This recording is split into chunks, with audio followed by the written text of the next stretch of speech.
je commençais à ressentir vraiment une boule dans le ventre. Je sais pas si tu as déjà ressenti ça, où tu te lèves le matin, tu sais que tu dois aller au taf, mais tu n'as tellement pas envie d'aller au taf. Je me suis dit, est-ce que je démissionne tout de suite ou pas? Si toi aussi, ça t'arrive de te lever le matin, parfois avec la boule au ventre, sans trop comprendre pourquoi, cette vidéo va te parler. Aujourd'hui, je suis avec Loïc qui a vécu exactement ça. Et il a même failli aller jusqu'au burn-out. Alors reste bien jusqu'à la fin de la vidéo pour comprendre comment il a fait pour s'en sortir. Bienvenue Loïc sur la chaîne. Bonsoir Euh, Cédric. tu es le premier invité sur la chaîne et ça me fait plaisir de t'avoir sur la chaîne. Loïc, c'est mon cousin et je me rappelle lors d'une discussion, tu m'avais dit que ton boulot, tu te plaisais pas forcément dans ton boulot et je me suis dit que c'était intéressant de te faire venir sur la chaîne parce qu'il y a plein de gens qui vivent la même situation que toi mais qui ne savent pas forcément mettre un mot dessus. Donc l'idée aujourd'hui, c'est qu'on puisse voir un peu le parcours que tu as eu, ce que tu as ressenti et surtout comment tu as évolué aujourd'hui. Donc, dans un premier temps, est-ce que tu peux te présenter rapidement pour les auditeurs? Alors, je ne parle pas ici de la présentation type entretien d'embauche, hein. Hmm. Juste voilà, si tu peux me donner ton nom et puis l'intitulé de ton boulot et puis peut-être le nombre d'années d'expérience que tu as. Alors, je m'appelle Loïc Amou, j'ai 32 ans. Depuis 2 ans, je suis consolideur. Avant ça, j'étais auditeur. De- depuis 2 ans, Et j'ai pas bien suivi. Depuis 2 ans, depuis t'es auditeur? 2 ans, je suis consolideur. Ok, C'est un métier un peu complexe, j'y reviendrai plus tard, pardon. Et avant ça, j'étais auditeur. Et avant ça, j'ai fait plusieurs stages et alternants divers et variés. Et aujourd'hui, je me rends compte, maintenant j'en parle, que ça fait 7 ans que je travaille. Ça commence à faire beaucoup quand même. d'accord. Ok, Mm. ok, ben on aura l'occasion de revenir un peu plus dessus.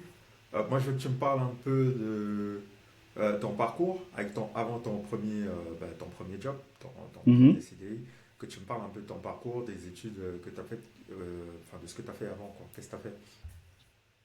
J'ai un parcours assez atypique. J'ai un bac scientifique, suite à quoi j'ai commencé des prépas scientifiques que j'ai abandonné au bout de 2 mois. Je me sentais plus à ma place. Euh, j'ai rejoint des prépas économiques. Mes prépas économiques m'ont permis d'intégrer par la suite une licence en sciences de gestion et de commerce. Suite à l'obtention de ma licence de sciences de gestion et de commerce, j'ai eu un double master, un en audit et contrôle de gestion, un en finance, ingénierie financière.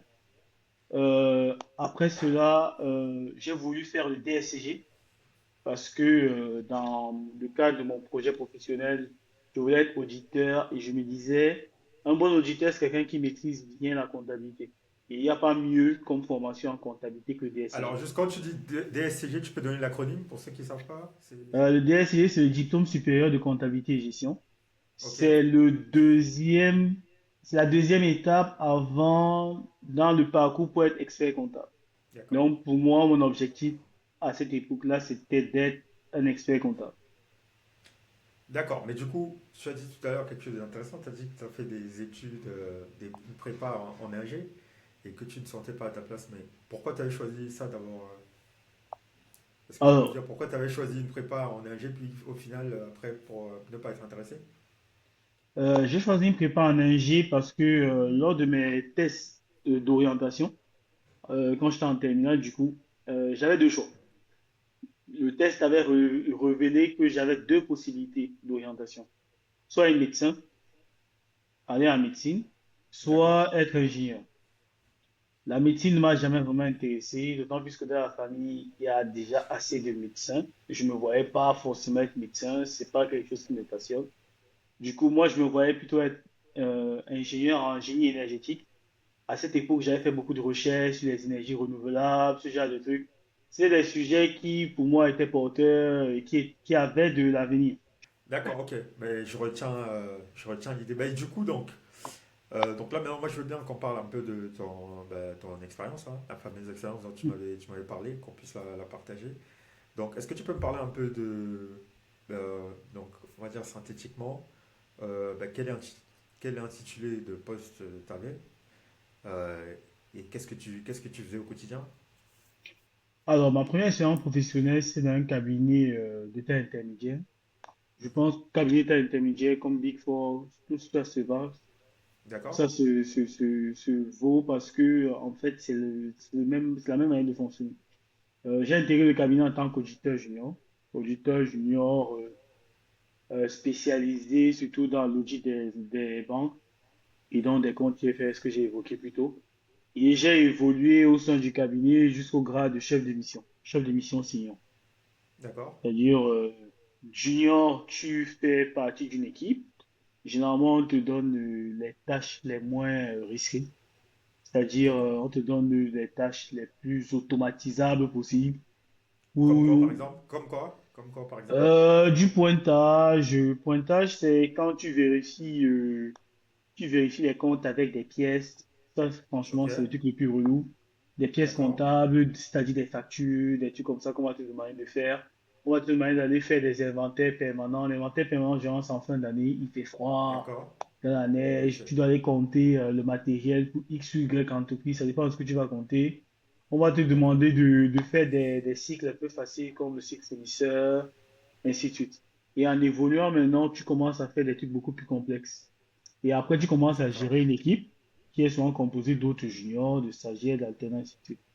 Donc, en D'accord. tant que chef de mission, tu planifies la mission de A à Z, tu staffes tes équipes, tu gères ton équipe, tu gères le relationnel avec les clients, tu gères le relationnel avec l'associé, ainsi de suite. Donc, tu es vraiment le, la passerelle entre l'associé qui signe et qui revend, entre guillemets, et les collabs qui produisent. Tu es là au milieu. D'ac- Et c'est toi qui prends les coups des deux D'accord. sens, dans les deux sens. Et c'est toi qui assumes aussi D'accord. toutes les responsabilités.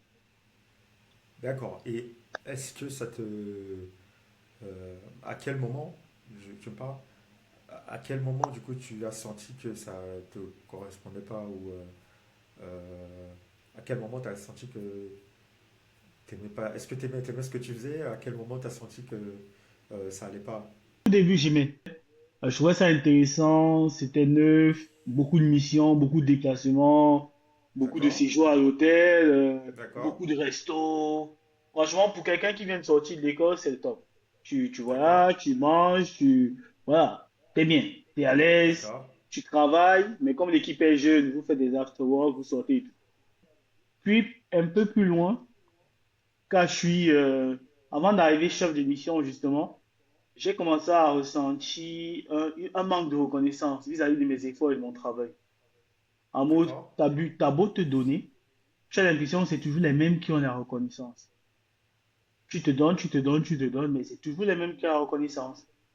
Donc, à un moment, j'ai commencé à me renfermer sur moi, j'ai commencé à procrastiner, à me dire, bon, si c'est comme ça sert à rien que je fasse des efforts, puisque de toute façon, on ne reconnaît pas mes efforts. Puis on m'a flatté, on m'a fait passer chef de mission. Quand on m'a fait passer chef de mission, ils sont revenus encore avec ce même système de favoritisme vis-à-vis de certains. En fait, c'est comme ça en cabinet, il y a toujours des petits chouchous parce que c'est ceux qui sont sympas avec l'associé, qui rigolent à leurs blagues et tout. Donc, moi, je suis là pour bosser, moi, je suis là pour rigoler à tes blagues, je suis désolé. Je suis pas payé pour rigoler à tes blagues. Moi, je suis là pour bosser, quoi. Je sais pas. Ah, Mais malheureusement, en cabinet, c'est ça, c'est la sympathie qui paye, quoi. Tu vas voir des gens qui vont nouer des relations extra-professionnelles, pas qu'ils sortent ensemble, mais ils deviennent plus que collègues. C'est-à-dire, ils vont voyager ensemble, ils vont faire des trucs ensemble. Du coup, ils se couvrent entre eux, tu vois. Toi qui n'es pas dans cet aspect de relation extra-professionnelle-là, à moins d'occasion, te tire dessus. Parce qu'il faut bien que quelqu'un prenne des balles, tu vois. Si eux, ils ne ouais, peuvent pas se ouais. tirer entre eux, du coup, toi qui te mets volontairement ou involontairement en exclusion de tout ce qu'ils font entre eux, tu deviens leur cible. C'est comme ça. Bah, je pense que ce que tu dis, c'est intéressant. De toute façon, ça peut faire vraiment l'objet. Est-ce qu'au boulot, on est là pour se faire des amis? Je verrai si effectivement je fais un sujet. N'hésitez pas à me dire en commentaire si c'est un sujet qui pourrait vous intéresser. Est-ce qu'on est là pour se faire des amis au boulot? Donc, du coup, euh, si je comprends bien, donc manque de reconnaissance, le travail n'est pas reconnu, on ne te reconnaît pas à ta juste valeur. Mais donc, à quel moment se fait le déclic? À quel moment on passe de là, ah, ben, je suis plus dans la boîte et j'en ai marre? Parce que si j'ai bien compris, le ressenti, c'est que là, ben, tu sens qu'il y a un manque de reconnaissance, tu sens qu'il y a une atmosphère et un environnement qui est pas bien, parce que voilà, tu n'es pas jugé, on va dire, sur tes compétences, mais tu es jugé Hmm. plutôt sur des critères qui n'ont rien à voir avec le boulot. Donc à quel moment ça passe de trop? À quel moment ça devient de trop? Et comment tu te En- sens à ce moment? je pense que le facteur qui a vraiment fait en sorte que là, c'est la goutte d'eau qui a fait déborder le vase, c'était lors de mon dernier passage de grade. Parce qu'en fait, quand tu es en cabinet, tu passes de grade chaque année. Tu commences junior, junior 1, junior 2, senior, ainsi de suite, chef de mission jusqu'à. Lors de mon dernier passage de grade, on m'a fait des reproches. Qu'est-ce qu'on m'avait reproché? Je sais plus. On m'a fait des reproches que je n'avais pas trouvé constructifs. D'accord? Déjà, en fait, on m'a fait ressentir que euh, par rapport aux autres personnes qui doivent passer, tu n'es pas notre chouchou. Du coup, on va te reprocher des trucs qui n'ont rien à voir avec ce qu'est la vérité des choses. Comme ça, toi, tu vas pas passer de grade. Du coup, tu vas pas avoir la REM que tu veux. Tu vas pas avoir, parce que chaque passage de grade s'accompagne d'une REM, de variable, ainsi de suite, tu vois. Tu vas pas avoir Mhm. ce que tu dois normalement avoir et tu vas te contenter de ce qu'on te donne. Ouais, ce n'est que ça que tu vaux, à nos yeux. D'accord. D'accord. Donc, quand je suis sorti de là, je me suis dit, est-ce que je démissionne tout de suite ou pas? Là, c'était en mode, est-ce que je démissionne là tout de suite ou pas? D'autant plus que les mois avant, je t'avoue, je commençais à ressentir vraiment une boule dans le ventre. Je sais pas si tu as déjà ressenti ça, où tu te lèves le matin, tu sais que tu dois aller au taf, mais tu n'as tellement pas envie d'aller au taf. Et quand tu arrives au taf, les gens ne t'ont rien fait, hein. Parce qu'après, il y a eu un renouvellement d'équipe. C'est que tous les anciens qui étaient malsains, qui, qui, qui avaient ce mal-être là, ils sont tous partis. Tous. D'accord. Ils Ok. sont tous partis et il y a eu un renouvellement, plein de nouveaux sont arrivés. Les nouveaux, tu t'entends bien avec eux, mais tellement tu as déjà accumulé au même endroit que même les nouveaux, tu n'arrives plus à sympathiser avec eux, quoi. Tu te dis, l'environnement est tellement malsain que j'ai même plus à me donner ma chance aux nouveaux. Donc tu commences à D'accord. avoir cette boule au ventre, tu arrives au travail, tu te mets dans ton coin, tu parles à personne. Je refusais déjà d'aller déjeuner avec les gens. Déjà, j'étais vraiment devenu le mec bizarre, quoi. J'étais vraiment devenu tu vois, le mec bizarre qui est dans son coin, qui ne parle à personne, qui veut que être en télétravail. Mais, et du coup, ça se passe quand tu démissionnes? C'est toi qui démissionnes du coup? Ça se passe comment? C'est quoi un peu? Du coup, j'ai donc eu mon nouveau taf. Du moins, au début, c'était difficile. Au début, c'était difficile. Je me suis dit, putain, Loïc, t'as 5 saisons en audit, quasiment 5 ans d'expérience, mais t'as autant de difficulté à trouver un taf. Un deuxième taf, tu vois, je trouvais pas ça comme ça. Je me disais, putain, mais qu'est-ce qui ne va pas avec le marché de l'emploi? J'ai quasiment 5 ans d'expérience, mais j'arrive pas à trouver un nouveau taf, tu vois. D'accord. Et j'ai beaucoup peiné, j'ai beaucoup. C'était difficile, hein, c'était difficile. J'imaginais pas qu'après avoir eu tant d'expérience, je devais encore envoyer les centaines de CV. Tu vois, pour moi, je me disais, Ben, après tant d'expérience, c'est comme une lettre à la poste. Limite, c'est eux qui viennent te chercher, tu vois. ben, ça c'est intéressant ça aussi parce que beaucoup de gens peuvent se poser cette question de savoir quand ils se sentent mal au boulot, est-ce que je démissionne ou pas, est-ce que je quitte complètement, est-ce que je pars, mais il y a la réalité aussi, du coup, Hmm. qui est pas simple, donc c'est bien Elle n'est que tu vraiment aies pas dit. simple. Après, j'avoue, pendant les 5 ans, je ne vais pas te mentir, hein, pendant les 5 ans, j'ai essayé de démissionner deux, trois fois. D'accord. Il y a eu, en tout cas les 3 dernières années, chaque année, je me posais la question de la démission. Du coup, chaque année, je faisais des process, mais je me décourageais toujours quasiment à la signature. Du coup, je suis arrivé à un stade où je suis blacklisté dans certains cabinets parce que, parce que j'ai fait tout le process et au moment de signer, je me suis désisté. Où j'ai fait faux bon, je me suis pas rendu au rendez-vous avec l'associé, ainsi de Ah, suite. attends, quand tu dis au moment de signer, c'est-à-dire pendant que tu cherchais, par exemple, tu es en contact avec une boîte, vous vous mettez Ouais, d'accord, et au moment où tu dois signer le contrat et démissionner de ta boîte où tu étais, tu sautes pas le pas, c'est ça? voilà. En fait, c'était une D'accord. relation tellement malsaine entre moi et ma boîte. Je ne veux pas dire que je détestais, je n'aimais plus être dans cette boîte-là. Mais j'avais cette peur de la quitter. Je sais pas comment, je sais pas comment expliquer ça. Parce que Mais comme je du t'ai coup, dit, viens. Oui, oui, oui. donc, du coup, comme je t'ai dit, les 3 dernières années, franchement, il n'y a pas eu une année où j'ai pas été en process. J'ai été en process vraiment. Après chaque entretien annuel, je lançais toujours un process. En mode là, j'en peux plus. Franchement, je suis fatigué. Je veux voir autre chose. Je commence les process, je fais les entretiens, pap, pap, pap, pap, pap. Au moment de là où maintenant Tu vois, j'ai un choix définitif. Au moment de signer, je me désiste. Je me dis, bon, ça va changer. Les équipes ont été renouvelées. La nouvelle stratégie de la boîte, finalement, me plaît. Tu vois, j'avais toujours une raison qui me poussait à ne pas aller, à sauter le pas. D'accord. Mais du coup, maintenant que tu as pris un peu de recul, qu'est-ce qui causait vraiment le mal-être? Est-ce que c'était l'environnement, le fait de ne pas être reconnu, ou est-ce que c'était vraiment le fait de ne pas aimer le métier? Parce que moi, quand je parlais avec toi et que tu me disais que tu te sentais mal, moi j'avais l'impression que tu t'étais trompé, c'était un choix de métier et que limite, moi c'est ce que j'avais remarqué, un peu comme si bah, tu sentais que tu n'étais pas à ta place, tu manquais de sens ou quelque chose comme ça. Mais là, j'ai l'impression que voilà, est-ce que c'est plutôt un problème de l'environnement? Est-ce que c'était vraiment le job en lui-même? Avec le recul, tu penses que c'était quoi? Avec le recul et même avant tout ça, c'était les trois. C'était l'environnement qui a été D'accord? malaisant pendant trop longtemps. Du coup, D'accord? j'avoue qu'à un moment, je suis arrivé, j'avais saturé, j'étais en saturation de cet environnement. Ok. Le métier aussi, parce que à partir de la troisième année d'audit, et ça, c'est ce que je dis à tout le monde maintenant que je connais qui se lance en audit, je dis, l'audit, tu fais 3 ans. Dès que tu es senior, tu démissionnes. Parce que au-delà de 3 ans, tu n'apprends plus rien. Ça devient une répétition incessante, ça devient un manque de sens. Tu vois, il n'y a plus de sens dans ton travail. Ça devient Mais c'est-à-dire, mécanique ou robotique. c'est-à-dire, il n'y a plus de sens. C'est-à-dire, Il n'y a plus de sens pour parce que toi, quand t'es, quand, vas-y, vas-y. c'est quoi pour toi quand tu dis il n'y a plus de sens? Qu'est-ce que tu entends par là? Le sens, c'est que tu apportes de la valeur ajoutée. Déjà, ton travail t'apporte une satisfaction personnelle où tu te dis, là, j'ai fait évoluer un process, là, j'ai fait évoluer quelque chose. Là, j'ai, là, j'ai apporté ma pierre à quelque chose, tu vois. En tant D'accord. qu'auditeur, ça, c'est maintenant comme ça que j'appelle, en tant que vendeur de rapports, parce que c'est maintenant comme ça que j'appelle les auditeurs. En tant que vendeur de rapports, mon travail, c'était de faire ce qui a été fait l'année passée. S'il y a des nouveautés, j'innove.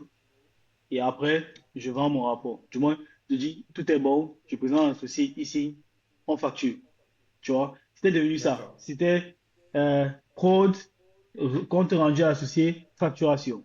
Prod, compte rendu associé, facturation. Tu vois, j'avais l'impression de travailler dans une industrie où je suis Mais là comme un là, tâcheron. mais là, je comprends que là, c'est quand tu deviens senior, mais qu'est-ce qui fait que quand tu étais junior, tu aimais, tu aimais ce que tu faisais et tu trouvais du sens? Pourquoi tu Comme trouves je du t'ai sens quand tu étais junior et pas quand tu deviens senior? comme je t'ai dit, c'était pas le métier en lui-même, c'était juste l'attrait de la nouveauté. L'attrait de faire des trucs neufs que je connaissais pas. J'ai appris plein de trucs. J'ai appris D'accord, plein de ok. trucs, je voyageais, je montais, je descendais. Parfois, je faisais 4 mois à l'hôtel.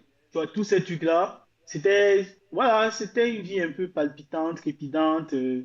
Tu apprenais plein de trucs, tu es sur des nouveaux sujets, tu rencontres les difficultés, parce qu'à partir d'un certain temps aussi, les difficultés, tu n'en as plus vraiment. Tu en as quand vraiment il y a eu des gros changements, des gros bouleversements dans une société. Mais à partir d'un certain temps, tu n'as plus trop de difficultés. Et donc, ça devient vraiment l'audit devient en fait de la routine. C'est comme si tu vois, j'ai utilisé cette image de Charlie Chaplin là, avec les temps modernes où une personne fait une tâche en permanence et après il rentre chez lui. Donc, tu deviens cette personne-là. Cette personne qui en permanence est là pour tamponner, tamponner, tamponner, D'accord. tamponner. Ok, Il y a plus il y a plus de défis intellectuels. Tu vois, ok, ok, ok. Je il y a comprends. plus de Et défis du, intellectuels. Après, il y a maintenant mon taf actuel. Ce que j'ai aimé dans mon taf actuel, c'était déjà que j'avais un rythme, ce que je n'avais pas en audit. En audit, même si j'étais très chargé, ça pouvait m'arriver de travailler un peu samedi, un peu dimanche, mais j'ai jamais fini au-delà de 20 heures. Jamais. Ça, c'était ma condition, genre mon exigence personnelle. et du coup, sur le nouveau boulot, alors c'est quoi l'intitulé Mon nouveau boulot, c'est consolideur, reporting comptable et réglementaire. Pour te dire D'accord. la vraie différence par rapport à mon ancien taf et là où j'ai retrouvé du sens dans ce que je fais. Dans mon ancien taf, je faisais des trucs mécaniquement. Dans mon nouveau taf, je dois tout créer. Il y a pas d'existant sur certains sujets. Il n'y a pas de, il y a pas de canevas, il y a rien qui existe. On va te dire, il y a un nouveau truc, mets en place ça. Tu restes comme ça, tu dis putain, je commence où? Ça commence par où? Il n'y a rien qui a été fait avant, c'est nouveau.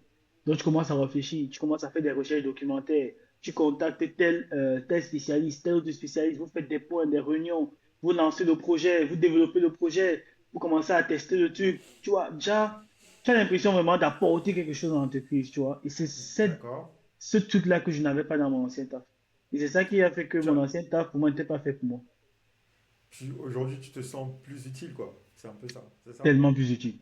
Honnêtement, C'est ça, c'est ça.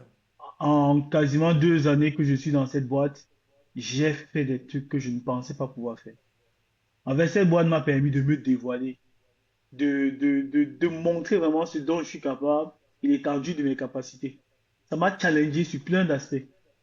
Parce que comme je t'ai dit, être dans la révision, c'est très mécanique, tu fais les mêmes Ouais, choses que l'année je passée. comprends. Ouais. Alors que là, chaque jour, c'est des nouveautés. D'accord. Chaque jour, c'est de la... Il y a aussi une partie routinière, mais elle prend très peu de temps. Et le reste, on est en mode projet. Parce qu'il y a plein de nouveautés dans les entreprises et il faut qu'on puisse accompagner ces nouveautés-là. Donc, du coup, si j'ai bien compris, avant, si on devait faire un avant-après, avant, manque de reconnaissance, manque de sens, inutilité. Et là, maintenant, beaucoup de sens, beaucoup de sentiments d'être utilité. Et puis, le ressenti, c'est quoi? Tu te sens content, tu te sens joyeux, épanoui. C'est quoi le. Si tu devais mettre un mot, c'est quoi? En fait, j'ai dit souvent aux gens que j'ai vu ma best life actuellement et je regrette franchement de ne Ah, pas avoir démissionné plus tôt. Franchement, d'accord. avec le recul, je me dis, mais pourquoi? En vrai, j'ai déjà eu cette conversation plusieurs fois avec des gens qui étaient dans mon ancien cabinet et tout, où on s'est dit, mais qu'est-ce qui a fait qu'on est resté autant dans ce cabinet? En mode, est-ce qu'on nous D'accord. avait lavé le Tu cerveau? as, tu, tu as l'impression d'avoir perdu du temps? Oui. Oui, oui, Beaucoup, oui. oui, oui. D'accord. Ça, je peux le crier haut et fort, hein. Je suis désolé, j'ai rien contre mon ancien cabinet. Comme je t'ai dit, on s'est séparés en bon terme et tout. J'ai pas de problème. C'est juste que moi, je n'en pouvais plus, psychologiquement parlant. Ça devenait insupportable. Je pense que je me dirigeais déjà vers un burn-out. Franchement, j'étais pas très loin du burn-out. D'accord. Donc, oui, je. Ah ouais. Qu'est-ce que tu as dit tout à l'heure? J'ai perdu le fil. Ouais, non, je demandais en ressenti, quoi. Comment tu te ressens, comment tu le ressens aujourd'hui? Oui, Qu'est-ce que oui, tu ressens? actuellement, je dirais que je vis ma best life parce que l'équilibre vie perso, vie pro, je l'ai. Ce que je n'avais pas en cabinet. Franchement, en cabinet, c'est difficile. C'est difficile d'être en couple, c'est difficile d'avoir des relations amicales, c'est difficile d'entretenir ces relations de manière générale. Je ne voyais plus mes Ah, amis, je voyais plus les gens, je sortais, mais je sortais qu'avec mes collègues. Tu vois, je te rends compte, une mission d'audit, surtout quand c'est en déplacement, vous quittez très souvent lundi matin, vous arrivez chez le client directement, vous faites toute la journée de travail, vous arrivez à l'hôtel vers 18-19 heures, vous posez vos valises, vous dînez ensemble. Le lendemain matin, au petit déjeuner, vous êtes ensemble. Vous passez toute la journée ensemble, vous dînez encore ensemble. Le lendemain, au petit déjeuner, vous êtes ensemble. Et c'est comme ça une semaine. Déjà, tu vois tes d'accord. collègues matin, midi, soir, les mêmes têtes. Et le week-end, quand tu Ça, rentres chez toi, tu es tellement éclataxe, tu dois faire tes lessives, tu dois laver et repasser tes chemises. Du coup, tu ne sors pas, tu vois pas tes potes.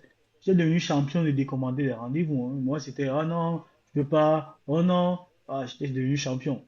C'était, là maintenant, j'ai une vie, j'ai un rythme, j'ai un équilibre vie perso, vie pro. Euh, Mon équipe est chill. J'apprécie ces gens-là, j'aime travailler avec eux. Mon N+1 est bienveillant. Franchement, il est vraiment dans l'accompagnement, la ça, formation.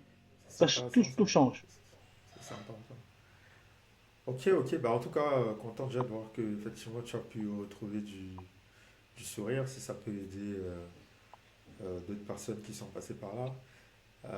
On arrive donc, je sais pas combien de temps là, ça fait là, je pense qu'on a mis pas mal dedans. Donc on arrive au terme du podcast.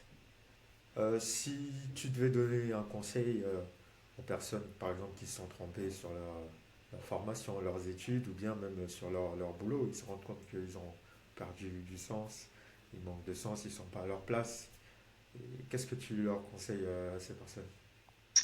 Ben, je pense tout au long de notre entrevue, tu as dû te rendre compte que moi, j'ai parfois hésité, j'ai parfois pris du temps à prendre des décisions, mais je les ai toujours prises. Euh, j'ai perdu du sens dans ce que je faisais pendant mes études, pour revenir un peu plus tôt, où j'ai commencé des classes prépa scientifiques, puis je me suis réorienté en écho, beaucoup n'auraient pas osé sauter le pas. Beaucoup auraient poursuivi dans cette classe de pas scientifique en se disant ça va aller, tu vois.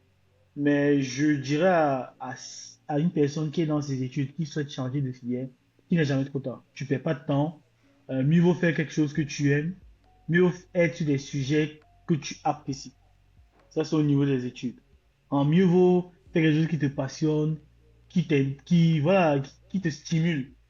Maintenant, au niveau du travail, c'est un peu plus compliqué parce que parfois, tu as les réalités de la vie qui font en sorte que démissionner peut être un peu compliqué. Soit peut-être à cause de ta situation familiale, soit peut-être à cause des pressions que tu peux recevoir, X ou Y, tu vois.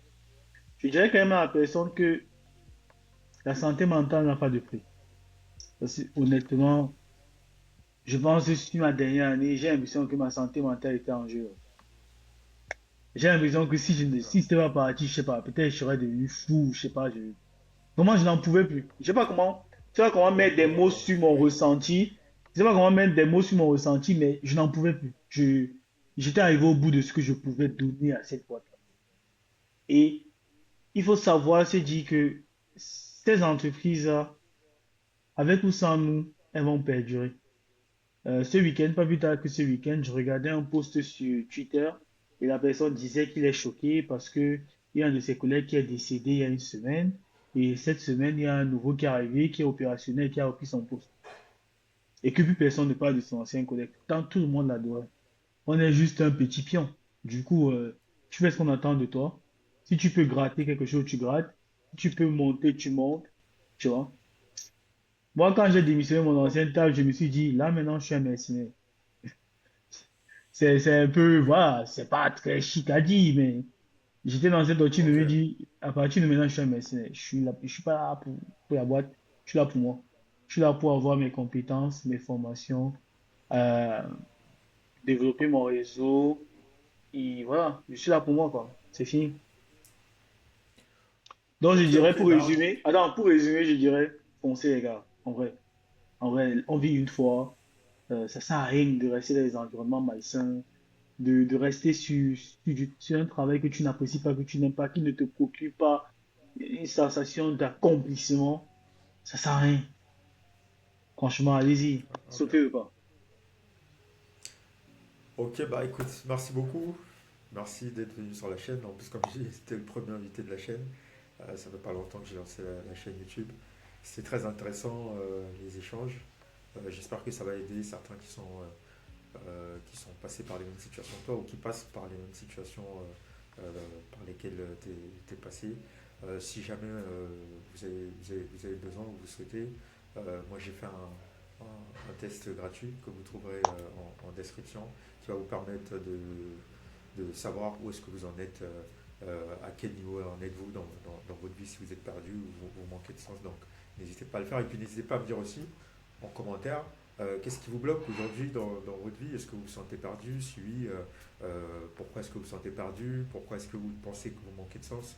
Qu'est-ce qui vous bloque tout simplement aujourd'hui? Qu'est-ce qui fait en sorte que vous vous sentez mal dans votre vie aujourd'hui? Ce sera un plaisir pour moi de vous répondre. Et puis ben, quant à toi Loïc, je te dis grand merci. Et Merci. puis je vous dis à plus tard sur la chaîne pour un nouveau podcast.